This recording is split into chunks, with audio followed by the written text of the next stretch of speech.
To live upon this accursed plain is a blessing unto some and a curse unto others. While some men thrive in perfectly humid and warm conditions around the clock, they are plagued all the while by hurricanes and monsoons and what not. And while some men thrive in areas without such natural disasters, they are plagued by cold untold.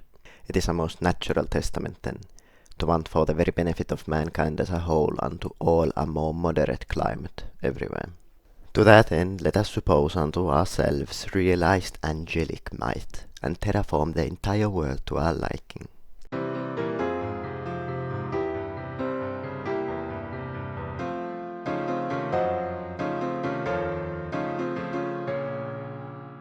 A natural first step in terraforming the earth is of course damming the Mediterranean Sea. That is realizing Project Atlantropa.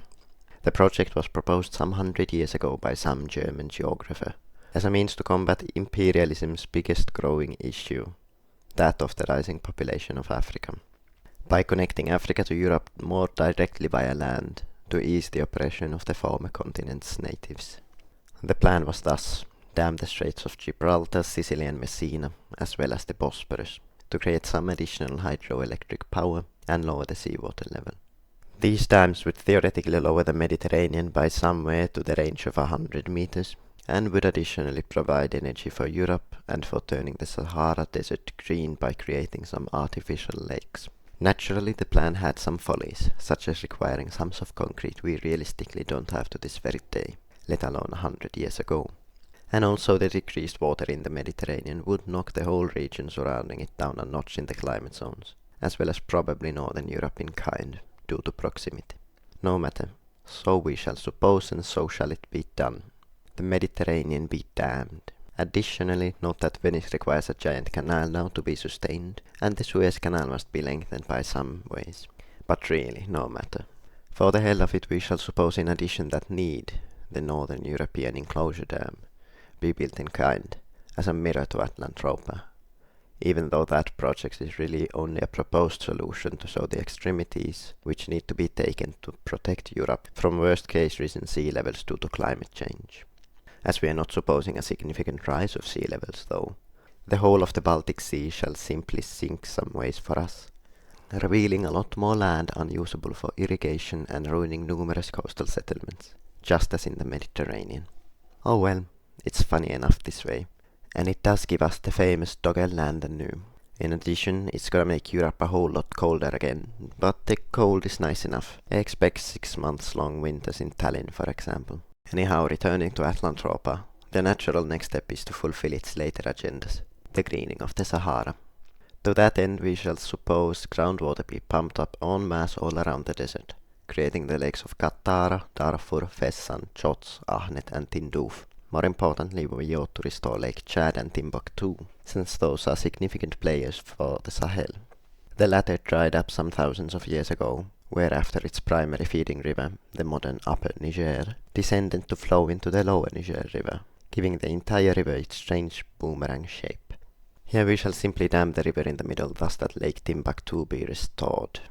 For the latter lake though, that is Chad, we ought to look more southward, to the Congo. See, nowadays Lake Chad has the issue of not getting nearly enough water at all.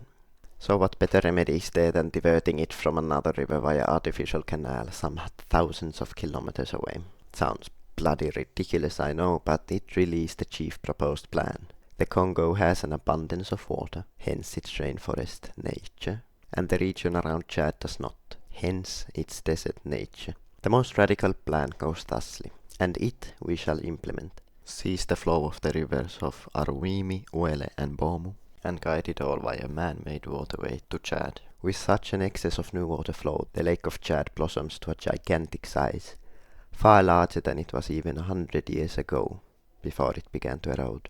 Meanwhile in the Congo, the decreased drainage likely has major effects on the Congo climate. So to balance that end, let's dam the Congo River near the city of Kinshasa, forcing the water to pool in the middle of the Congo to a gigantic new lake. Lake Congo. Alone such a decision would likely cause horrendous infestation of mosquitoes to inhabit the surrounding area, making it wholly uninhabitable. But with a diversion of water to Chad, perhaps that is controlled just a tinge, Nevertheless, mosquitoes do become more of a problem than they already were. Oh well. Anyhow, snapping back to the Sahara, we see a restored vigor. The region turns from desert to at worst plains, and at best to proper European-style grassland and forest, ready to house some 1 or 2 billion more persons. In the spirit of making the Sahara green, let us likewise extend man's hand to pump up groundwater in the region of Arabia. Ideally we can create 2 great lakes there, those of Oman in the southeast and of Tabuk in the northeast. The hope here is that with man's intervention, the cycle of evaporation in the regions is reverted, and the air becomes more moist, so that the wetter Arabian winds not only feed those lakes, but also new ones in the Arabian mountains, namely those of Hejaz and of the ancient Ptolemy. And in addition to feeding itself, a wetter Arabia also feeds a more moist Africa, as the western bound winds of the region carry the moisture to the Sahara and to East Africa, making both again more humid. The ultimate effects of a greener Arabia and Africa are larger than their own though. A sweet, sweet addition is that far fewer hurricanes plague the Americas, as less dry air cannot disrupt general weather patterns in the Atlantic. Before moving on to other continents, I would like to reverse the desertification of Namibia, but I literally have no idea how to justify that. From what I gather, coastal Namibia is arid because of the Benguela water current, a cold current coming from the south northward, and the inner continent for its part is dry by extension and because of the mountain range. If you have the least idea on how to justify a more favorable Namibia, other than literally blowing up the Namib mountains and diverting their raw material to build a huge wall to block off the Benguela current, do let me know in the comments. Anyhow, Central Asia, an awfully arid region again.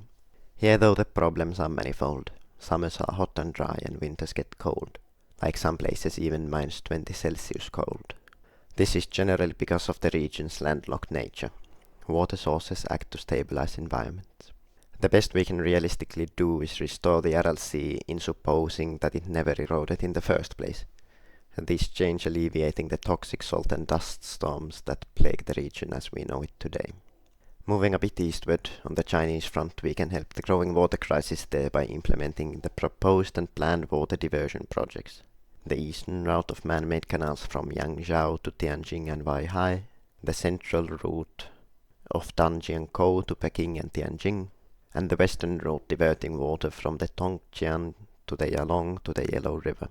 In addition, in Yunnan, water shall be diverted again via man-made waterway, from the Yinsha River to the city of Mengzi. Anyhow, that's it from me for this time. Join me next time for the terraforming of Oceania and the Americas.